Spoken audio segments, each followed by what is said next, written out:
The heat in Redemption Creek has a weight to it. It settles in the dust, shimmers above the warped planks of the boardwalk, and presses down on the souls of men who have nothing left to sell but their own shame.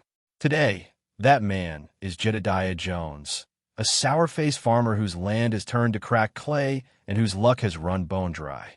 The town is gathered in the square, a loose circle of sweat-stained hats and calico dresses, their faces a mixture of pity, morbid curiosity, and thinly veiled satisfaction at another man's ruin.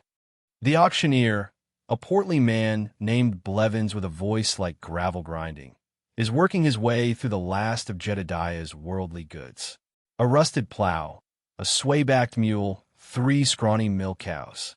The bids are low, muttered with the kind of reluctance that comes from picking over a neighbor's carcass. Finally, all that remains is a wooden crate of agitated chickens and the woman standing beside it. She is young, maybe 19, with hair the color of sun-scorched straw escaping a loose, messy braid. Her dress is a faded sack of a thing, hanging loose in some places and stretched tight in one significant, undeniable curve. She is pregnant, her belly a round, defiant shield against the indignity of her circumstance. Her eyes are fixed on a loose board at her feet, her hands clasped over the swell of her womb, as if to protect her unborn child from the callous stares and whispered judgments. "All right, folks, what's left?" Blevins bellows, gesturing with a sweep of his arm. Jedediah's got to clear his debt to the bank. Everything must go. We got this lot.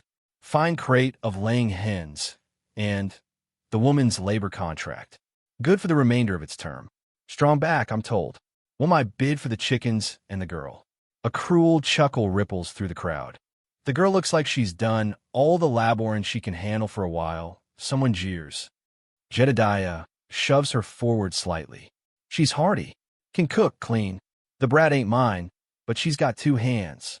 The woman flinches, but does not look up. Her knuckles are white where they press into her belly. The air thickens with a foul kind of sport. "I'll give you $1 for the chickens," a farmer calls out. "You can keep the girl. $2 for the whole lot," another man shouts, his eyes crawling over her with a lecherous glint. "My wife could use the help." Blevins tries to work up some enthusiasm. $2. I have $2 for this fine package deal. Do I hear 3? Silence. The sun beats down. The woman sways on her feet, a bead of sweat tracing a path through the grime on her temple. She looks less like a person and more like a ghost, already given up on the world of the living. Jedediah looks desperate, ready to take the pittance just to be done with it. From a shaded portico of the Texas Prairie Bank, a figure detaches himself from the shadows. He is tall and dressed in a perfectly tailored black suit that seems to defy the oppressive heat. His name is Silas Blackwood, and the silence that falls is of a different quality now. It is not the silence of apathy, but of sudden, sharp attention. Every man, woman, and child in Redemption Creek knows who he is. He owns the bank, the freight company, and half the ranches in the county. He is a man of immense wealth and profound privacy, his face a granite mask that betrays nothing. He rarely speaks in public, and never at an event as tawdry as this. Blevins falters, his spiel dying in his throat. Jedediah stares, mouth agape. Silas Blackwood takes 2 measured steps forward, his polished boots making no sound in the thick dust. His gaze is not on the auctioneer or the leering crowd. It is fixed on the young woman, and for the first time, a flicker of something, disgust, perhaps, or a deep, cold anger, crosses his features. He does not raise his voice. He does not need to. When he speaks, the words are quiet, crisp, and utterly commanding, cutting through the humid air like a shard of winter ice. 10,000. They faced harsh judgment, but someone saw their true value. Before this story unfolds, tell us, have you ever stood up for someone unfairly judged? If you believe in looking beyond the surface, hit like and subscribe. A collective gasp sucks the air from the town square. $10,000. It was more than most men in that crowd would see in 10 lifetimes. It was enough to buy the finest ranch, a herd of prime cattle, a new life. And he had just bid it on a pregnant girl and a crate of chickens. Jedediah's eyes bulge, a frantic, greedy light dawning in them. The leering man who had bid $2 shrinks back in a crowd, his face suddenly pale. The sheriff, who had been watching from sidelines with bored indifference, straightens up, his hand hovering near his gun belt as if the very sum of money was a threat. Blevins, a professional to his core, recovers first. He swallows hard, his Adam's apple bobbing. I have $10,000. From Mr. Blackwood. Do I hear 10,001? The question is ludicrous. It hangs in the air, a monument to its own absurdity. The only sound is the frantic clucking of the chickens and the ragged breathing of the woman, who has finally lifted her head. Her eyes, a startling blue in her dirt-smudged face, are wide with disbelief and a terror so profound it seems to have stolen her voice. She stares at Silas Blackwood, not as a savior, but as one would stare at a bolt of lightning that has just struck the ground at one's feet. She is no longer being sold. She has been bought, and for a price so fantastic it could only mean something far worse than a life of simple servitude. Silas Blackwood's gaze met hers for a fleeting second. There was no warmth in it, no kindness, only an impenetrable resolve. He gave a slight, almost imperceptible nod to the auctioneer. The deal is done, and with those words, his life and hers were irrevocably changed. The transaction was completed with a chilling efficiency. Silas Blackwood did not count out bills or coin. He simply looked to the sheriff, who in turn looked at Jedediah Jones. "The fund will be transferred to your account at my bank, Mr. Jones," Silas stated, his tone leaving no room for argument. "Minus your outstanding debt. You will sign the labor contract over to me." Now, Jedediah, trembling with a mixture of avarice and fear, scurried to a nearby barrel and, with a shaking hand, signed the flimsy piece of paper that sealed the woman's fate once more. He snatched the document and shoved it into Silas's waiting hand, his eyes darting around as if expecting the money to vanish. He gave the woman one last, venomous glare, then scurried away toward the saloon, a man running from his own pathetic history with the impossible promise of a new one. The crowd began to disperse, muttering amongst themselves, the scandalous gossip already taking root. What did Blackwood want with her? Was he mad? Was it some cruel jest? Or was there a darker, more sinister motive at play? The women clutched their children's hands a little tighter, pulling them away as if the very air around Silas and the girl was tainted. Silas stood impassive through it all. He turned to one of his bank clerks who had materialized at his elbow. "See that the chickens are delivered to Mrs. Gable at the house," he said, his voice low. Then he turned his attention to the woman. She hadn't moved. She stood rooted to the spot, a solitary, fragile figure in the now empty square. The sun beat down on her, and for the first time, Silas noted the tremor in her legs, the exhaustion that pulled at the corners of her mouth. She was looking at the ground again, her brief moment of stunned defiance gone, replaced by a wall of sheer, unadulterated fear.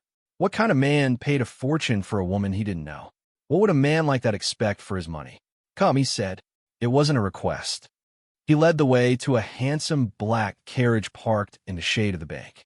It was his private transport, a vehicle so immaculate it seemed to belong to another world entirely. The leather was polished to a high gleam. The brass fittings shone like gold. He opened the door himself and gestured for her to get in. She hesitated, her hand flying instinctively to her belly. This was too clean, too rich.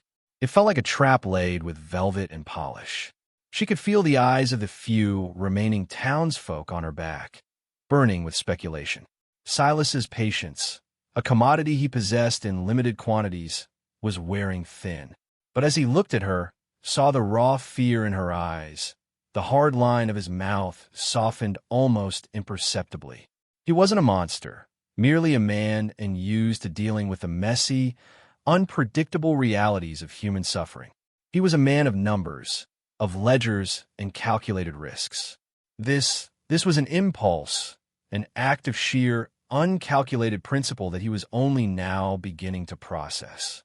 He had seen an injustice so profound, so fundamentally wrong, that his wealth, for once, had seemed like a tool for something other than accumulation. He had righted a wrong. Now he had to deal with the consequence. And the consequence was a terrified, pregnant young woman who looked at him as if he were her executioner. "The sun is hot," he said, his voice a low rumble. "You will be more comfortable inside." His tone was flat, devoid of emotion, but the words themselves were a form of consideration she hadn't experienced in months. Slowly, reluctantly, she gathered the worn fabric of her skirt and climbed into the carriage. The leather seat was cool and supple against her skin. The interior smelled of cedar and wealth. It was the quietest, cleanest space she had been in for so long she couldn't remember. Silas climbed in after her, settling on the opposite seat. He closed the door, plunging the carriage into a dim, hushed intimacy. He rapped twice on the roof, and the carriage lurched forward, the clip-clop of the horses' hooves a steady, rhythmic beat carrying them away from the town square and towards an unknown future. The journey was made in absolute silence. She sat ramrod straight, her hands twisted in her lap, her gaze fixed on the window, watching the familiar, dusty storefronts of Redemption Creek give way to the larger, more prosperous houses on the outskirts of town. She risked a glance at him. He was staring out his own window, his profile etched against the light, his jaw tight. He seemed lost in his own thoughts, a man wrestling with a decision already made. Who was this man? Silas Blackwood was a name whispered with awe and resentment. He had arrived in Texas a decade ago with nothing and built an empire on shrewd investments and ruthless foresight. Rumor said he had a wife once, a beautiful woman from back east who had withered in the harsh Texas sun and died of a fever, leaving him hollowed out and solitary. He lived in the largest house in the county, a 2-story stone mansion on a hill overlooking the town, but he was never seen with company. He was a fortress of a man, impenetrable and alone. And now she belonged to him. The thought sent a cold dread through her. The $10,000 was not an act of charity. It was a purchase, and debts, she knew all too well, were always collected. The carriage turned off the main road and began to climb a long, winding drive. Manicured trees lined the path, a stark contrast to the wild mesquite and scrub of the surrounding landscape. Then the house came into view. It wasn't just a house. It was a citadel, built of cool, gray stone, with tall, dark windows that looked like vacant eyes. It loomed against the vast blue sky. It was magnificent, imposing, and utterly without joy. The carriage stopped before a heavy oak door. The driver, a man as silent as his employer, opened the door for them. Silas stepped out and waited for her. She emerged slowly, blinking in the bright light, feeling small and insignificant before the grand edifice. An older woman in a crisp black dress with a white apron stood waiting in the doorway. Her hair was pulled back in a severe bun, and her expression was one of disciplined neutrality, though her eyes widened slightly as she took in the state of her employer's new acquisition. "Mrs. Gable," Silas said, his voice echoing slightly in the sudden stillness. This young woman will be staying with us. Her name is—" He paused, realizing he did not even know it. He turned to her, a question in his eyes. She swallowed, her throat dry as dust. "Alara," she whispered, the name feeling foreign on her own tongue after so long of being called girl or you. "Alara," Silas repeated, testing the sound of it. "See that she is given the blue guest room, and that she has a bath and a change of clothes. The doctor will be here this evening to look in on her." Mrs. Gable nodded, her gaze sweeping over Alara with a practiced, efficient eye that missed nothing. The grime, the exhaustion, the protective hand on her belly. "Of course, Mr. Blackwood. This way, miss." Alara looked from the housekeeper's stern face to Silas's impassive one. He gave her a curt nod, a clear dismissal, before turning and walking towards a door at the end of the hall, which she presumed led to his study. The heavy door clicked shut behind him, leaving her alone with the formidable Mrs. Gable. The housekeeper's presence was less overtly threatening than Jedediah's, but no less intimidating. She was the gatekeeper of this silent, orderly world, and Alara was an intrusion, a messy, unpredictable piece of chaos dropped into its heart. "Follow me," Mrs. Gable said, her voice crisp. Alara followed her up a grand, sweeping staircase, her bare feet silent on the thick runner. The house was even more imposing from the inside. The air was cool and still, filled with the scent of beeswax and old paper. Everything was dark wood and polished floors, portraits of stern-faced ancestors staring down from the walls. It was a museum, not a home. It was Silas Blackwood's heart, rendered in stone and timber. Mrs. Gable opened a door to a room that was larger than the entire cabin Alara had shared with Jedediah. A huge four-poster bed with a blue quilt dominated the space. There were lace curtains on the windows, a floral rug on the floor, and a pitcher and basin of clean water on a washstand. It was the most beautiful room she had ever seen. "The bath will be brought up shortly," Mrs. Gable stated. "There are clothes in the wardrobe. They belong to the late Mrs. Blackwood. They may need some adjustment." Her tone was factual, yet the mention of the dead wife hung in the air, a sad, ghostly presence. "Dinner is at 7. Mr. Blackwood expects punctuality." With that, she turned and left, closing the doors softly behind her, leaving Alara standing alone in the middle of the room. The silence rushed in to fill the space. She walked over to the bed and touched the quilt. It was soft. She looked at her reflection in the mirror above the dressing table and barely recognized the person staring back. A wild, haunted creature with straw for hair and fear for eyes. She went to the window and looked out. From here, she could see the whole of Redemption Creek spread out below, a dusty collection of buildings shimmering in the heat. It looked small and insignificant from this height. Up here, on this hill, in this silent, lonely house, it felt as if she had been transported to another planet. The bath, when it came, was an unimaginable luxury. 2 young maids, their eyes wide with curiosity, but their mouths firmly shut under Mrs. Gable's watchful eye, hauled in a large copper tub and filled it with steaming water, scented with lavender. They laid out soft towels and a bar of fragrant soap. When they left, Alara stripped off her filthy dress, the rough fabric scratching her skin one last time, and let it fall to the floor like a shed skin. She eased herself into the hot water with a sigh that was half pain, half pleasure.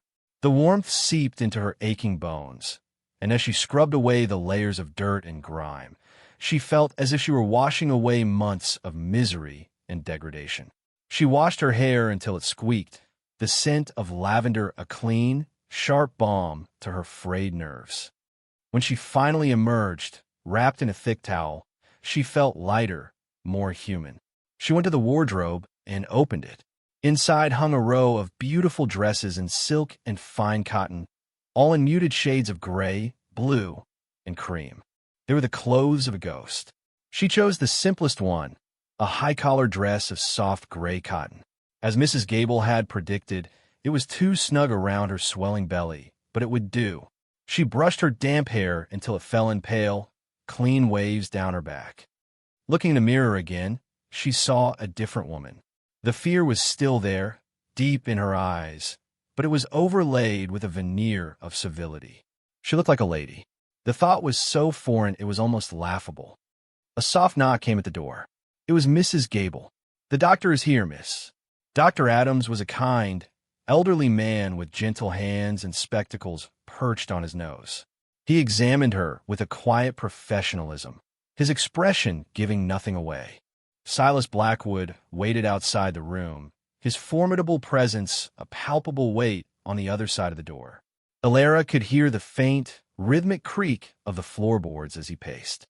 "Well, young lady," Dr. Adams said finally, packing his bag.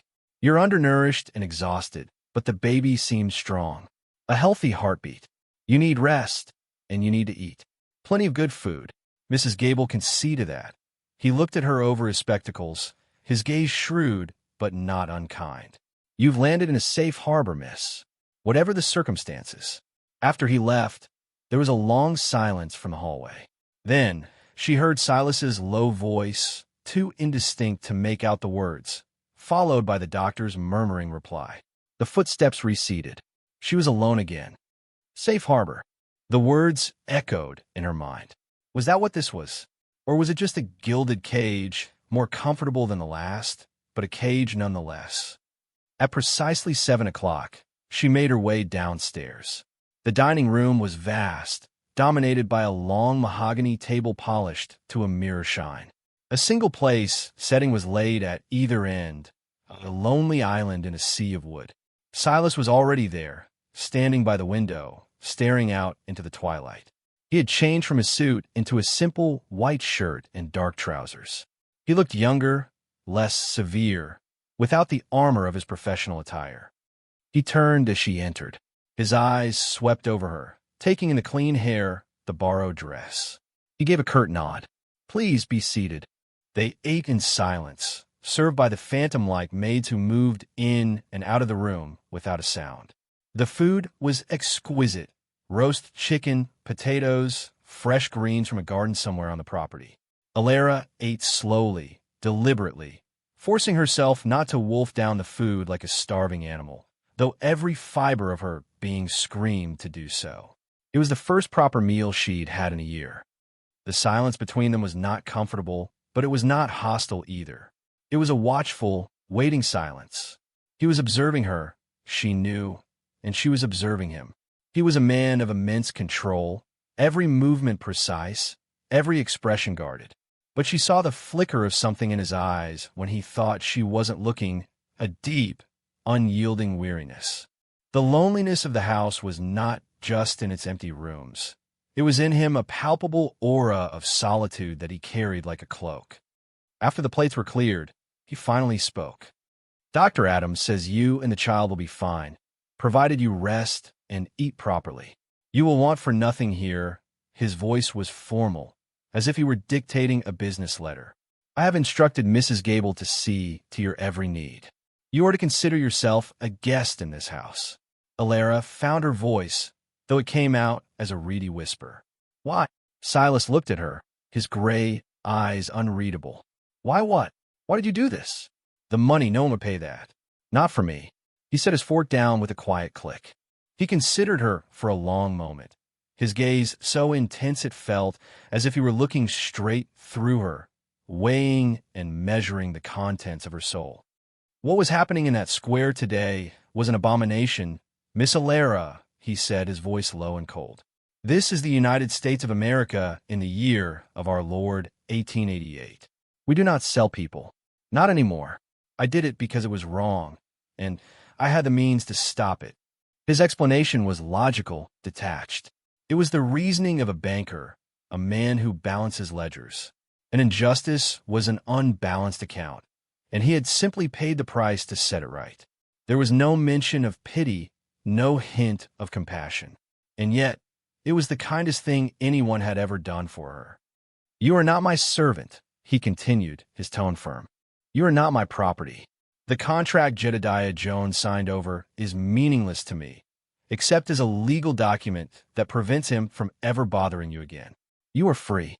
You may stay here, under my protection, for as long as you need, until the baby is born, and you are ready to make a life for yourself. Is that understood? She could only nod, her throat tight with a rush of emotion she couldn't name. It was relief, so potent it felt like pain. It was confusion. It was a sliver of hope so fragile she was afraid to even touch it. Good, he said, pushing his chair back. I have work to do. He stood, gave her another curt nod, and left the room, his footsteps echoing down the long hall before being silenced by the closing of his study door. She was left alone at the vast table, the ghost of his presence lingering in the air. A guest. Free. Safe. The words were a lifeline, but she couldn't quite bring herself to grasp it. She had been bought and sold, passed from one man to another. This man was kinder, richer, more powerful, but he was still a man, and she had learned long ago that a man's kindness always came with a price. She just didn't know what Silas Blackwood's price was yet. The days that followed settled into a strange, quiet rhythm. Silas was a creature of habit, as predictable as the rising sun. He would leave for the bank before Alara was awake and return in the evening for their silent, formal dinners. The house was her domain during the day, a vast, echoing space run with silent efficiency by Mrs. Gable and her staff. Alara's initial fear began to slowly recede, replaced by a cautious, watchful boredom. She had nothing to do.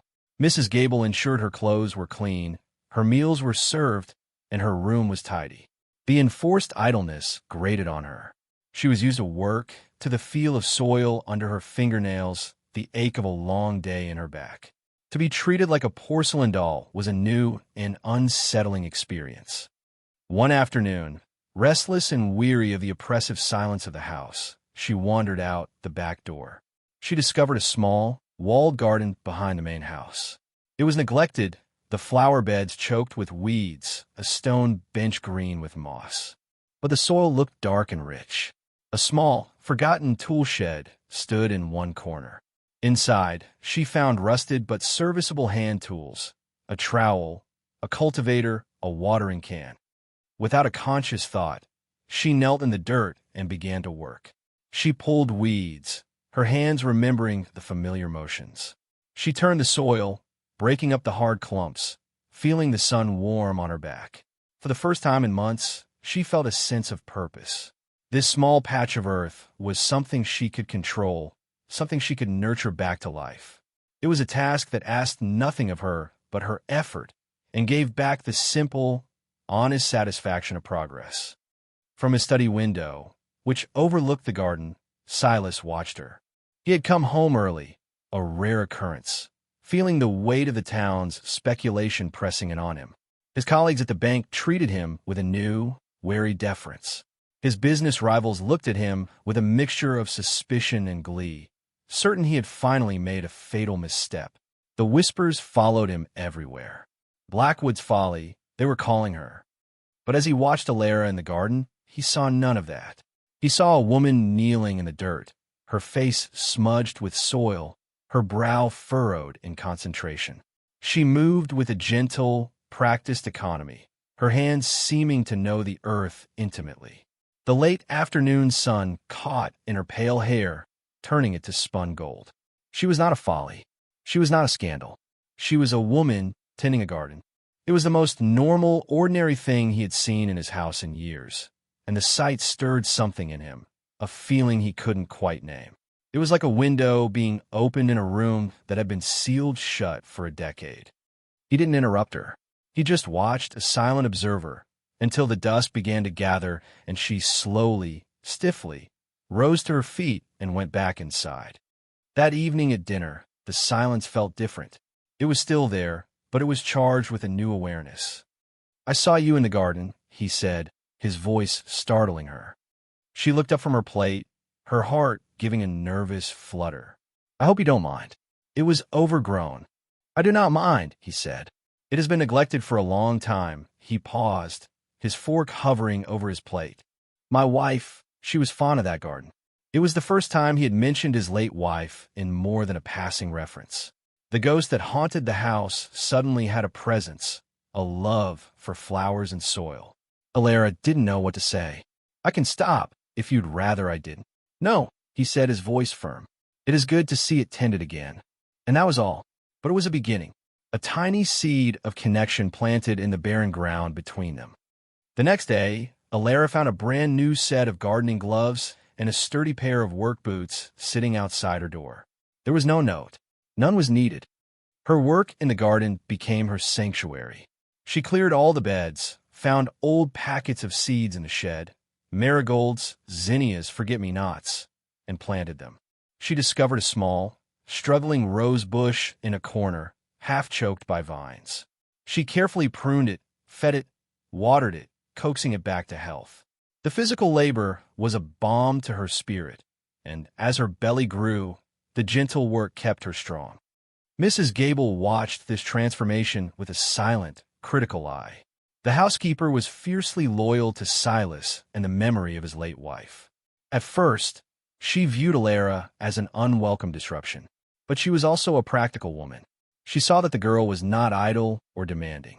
She saw the way the garden was beginning to bloom under Alara's care. She saw the quiet dignity with which Alara carried herself. And, most importantly, she saw the subtle change in Mr. Blackwood. The harsh lines around his eyes seemed to soften. He lingered a moment longer at the dinner table. He asked Alara questions about her progress in the garden. The oppressive silence of the house was beginning to thin, replaced by the tentative sounds of a life being lived. One day, Mrs. Gable returned from her marketing trip to town, her face set in a grim, tight line.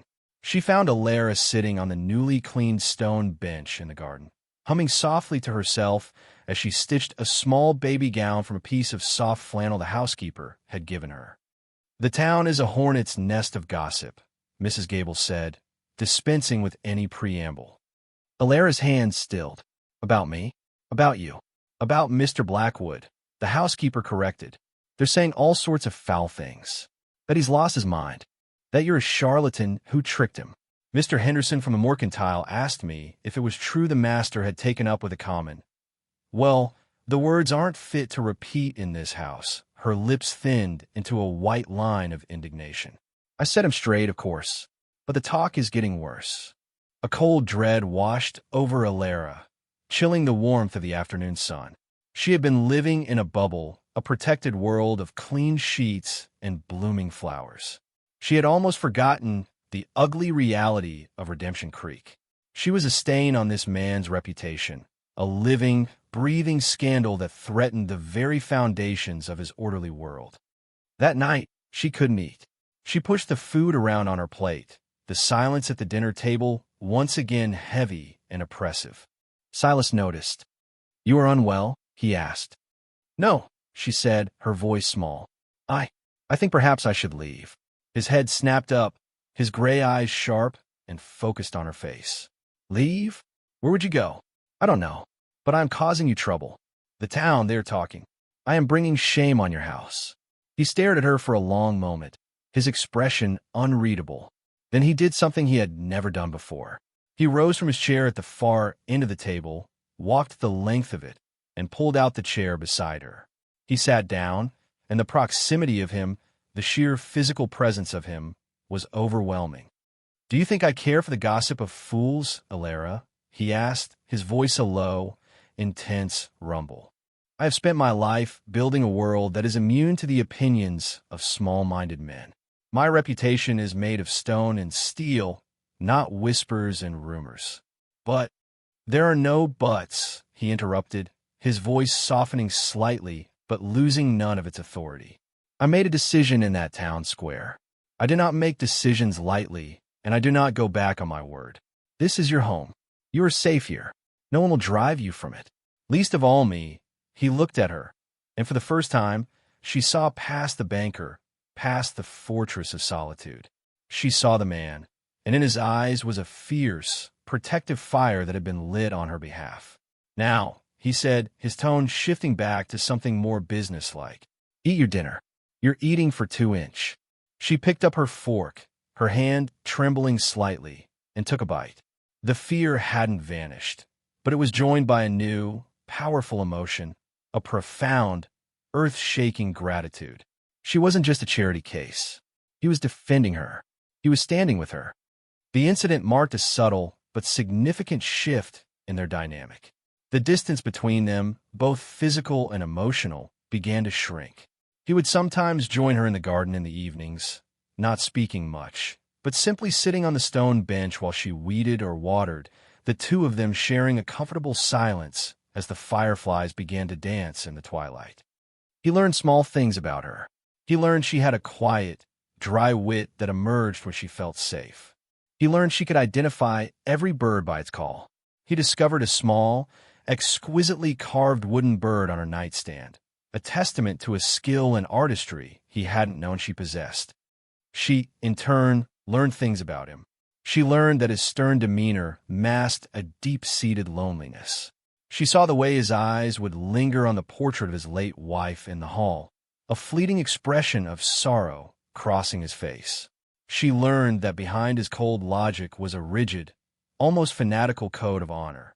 He had not saved her out of pity, but out of a profound, unshakable belief in what was right. As the weeks turned into a month, Then, too, Alara's belly grew round and full. The garden was a riot of color, and the rose bush she had rescued was covered in fragrant, cream-colored blossoms. The house no longer felt like a museum. It felt like a home waiting to be born, much like the child she carried. But the world outside their quiet sanctuary had not forgotten them.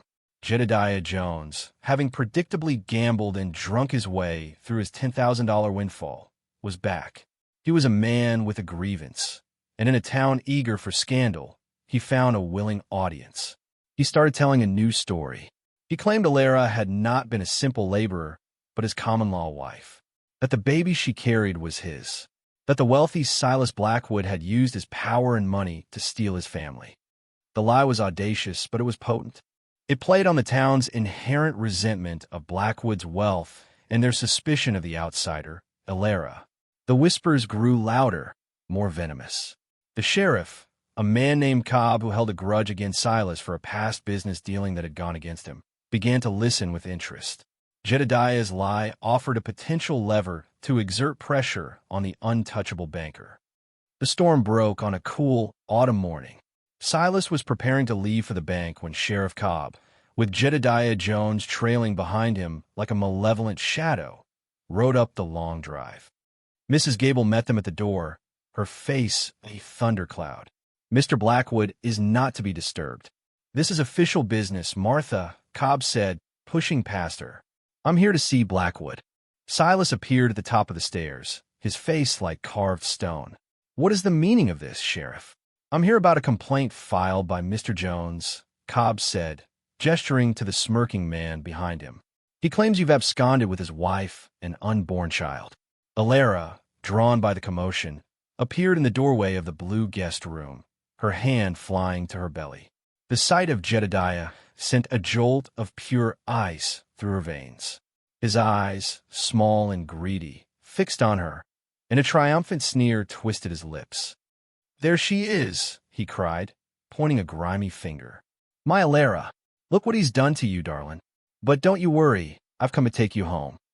Silas descended the stairs slowly, his movements deliberate and controlled, but Alara could see the fury coiling in him, a dangerous energy held in check. "Get out of my house, Jones," Silas said, his voice dangerously quiet. "Not without my wife," Jedediah retorted, emboldened by the sheriff's presence. "Sheriff, you see? He's holding her against her will." Cobb puffed out his chest. "Now, Blackwood, this is a serious accusation. In the absence of any formal marriage certificate, a man's claim to his common-law wife holds some sway in this territory. Perhaps the young lady should come with us, and we can sort this out down at my office." It was a trap, and they all knew it. If Alara was taken from the house, she would be at the mercy of Cobb and Jones. Her word against theirs would mean nothing. Public opinion was already on their side. Alara felt a wave of nausea and despair. She had brought this down on him. Her past had reached out and wrapped its filthy hands around the one sanctuary she had ever known. She looked at Silas, her eyes pleading. He met her gaze, and in that moment something shifted. It was no longer about a principle or a debt of honor. It was about her. Alara, the woman who made his garden bloom.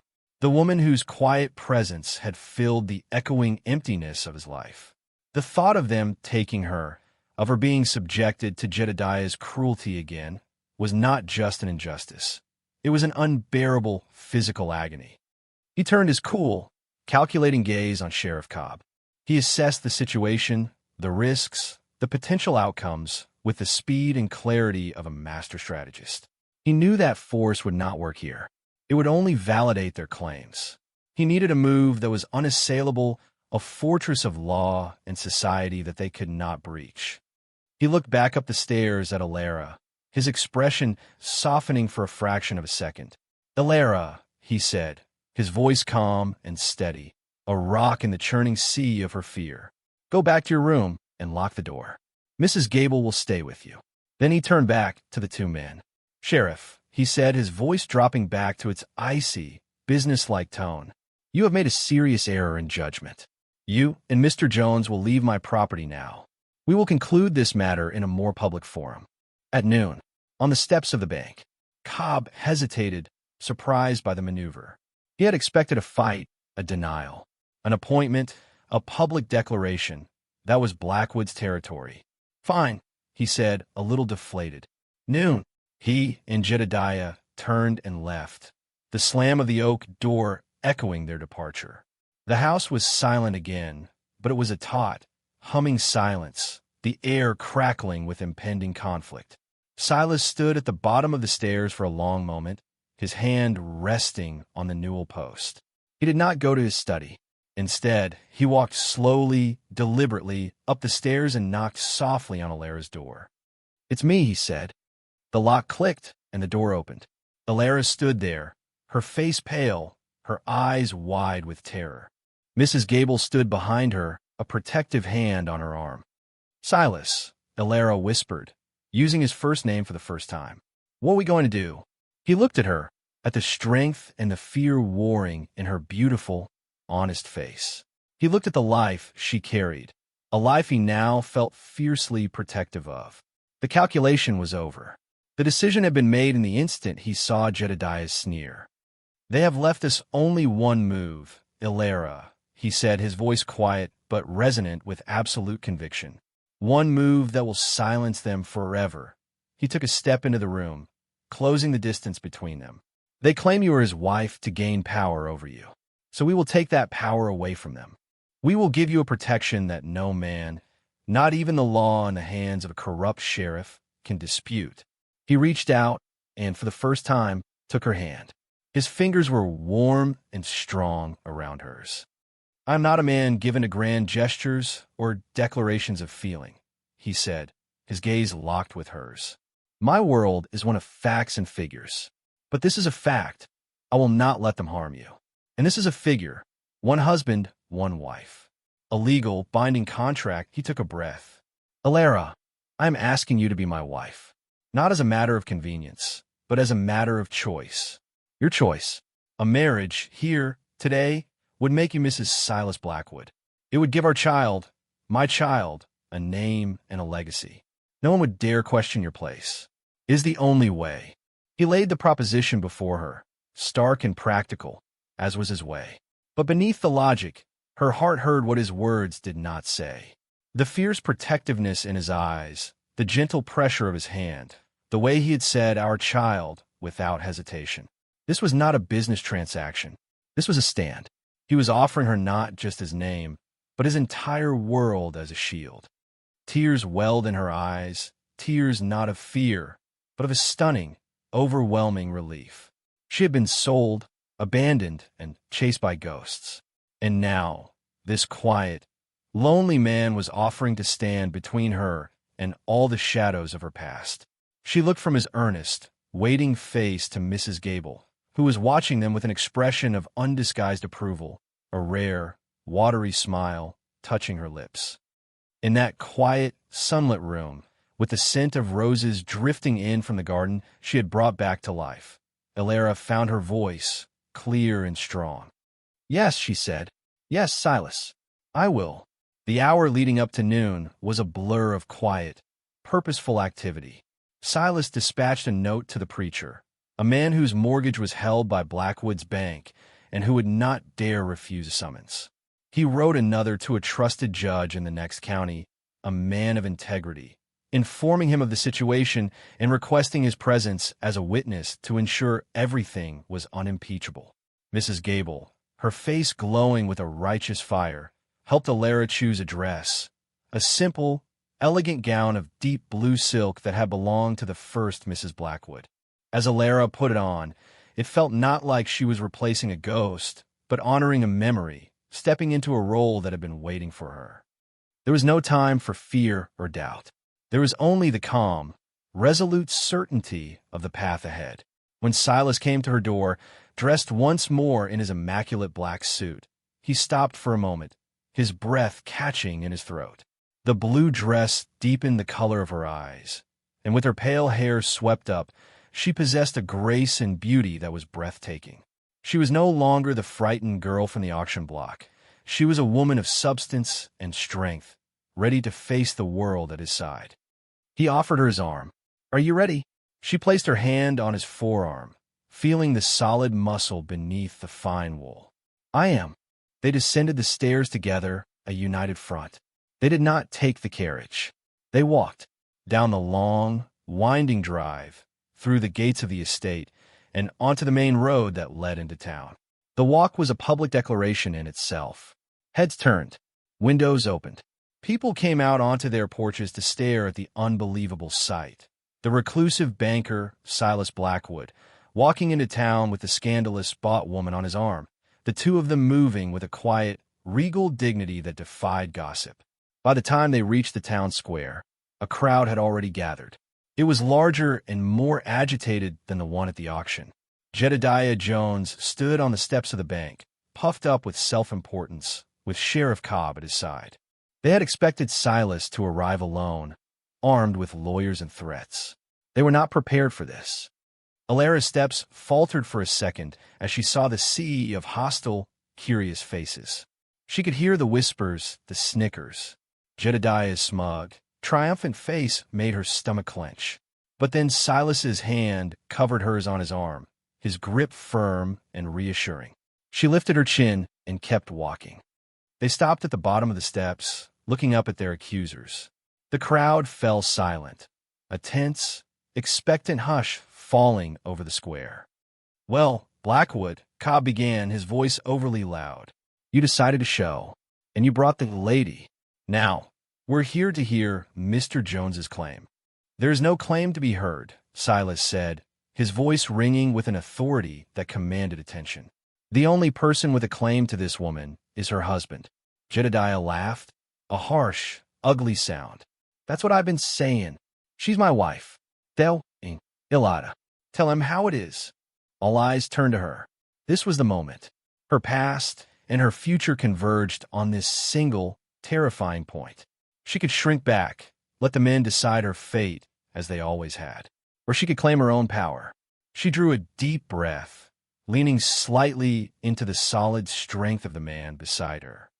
She looked directly at Jedediah, her voice clear and steady, carrying across the silent square. "You are not my husband, Jedediah. You are my brother-in-law.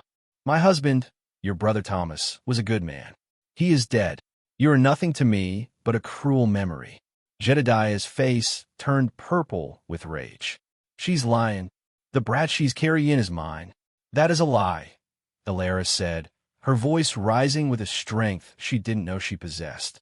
She turned her gaze to the crowd, to the women who had judged her, to the men who had jeered. "The child I carry is the only thing I have left of a good man's love. This man," she gestured to Jedediah, "stole my home, starved me, and then tried to sell me like an animal. The only man who has shown me an ounce of decency, of honor, is the one standing beside me now." A murmur went through the crowd. Her words had the simple, undeniable ring of truth. Silas let the power of her testimony settle over them. Then he played his final, unassailable card. "Her testimony is enough," Silas announced, his voice like the tolling of a great bell. "But for the sake of any lingering doubt in this town, let me make the matter perfectly, legally, and spiritually clear." He turned to Alara, ignoring the crowd, the sheriff, the sputtering rage of Jedediah Jones. In that public square, surrounded by enemies and gossips, he created an island of intimacy just for the two of them. His expression softened, and the cold banker vanished, replaced by a man laying his heart bare. "Alara," he said, his voice low and for her ears only, yet carrying to every corner of the square. "I asked you in private. Now I ask you before God in this town. Will you do me the profound honor of becoming my wife?" It was no longer a strategy. It was a proposal, raw and real. The $10,000 had been a transaction to save her body.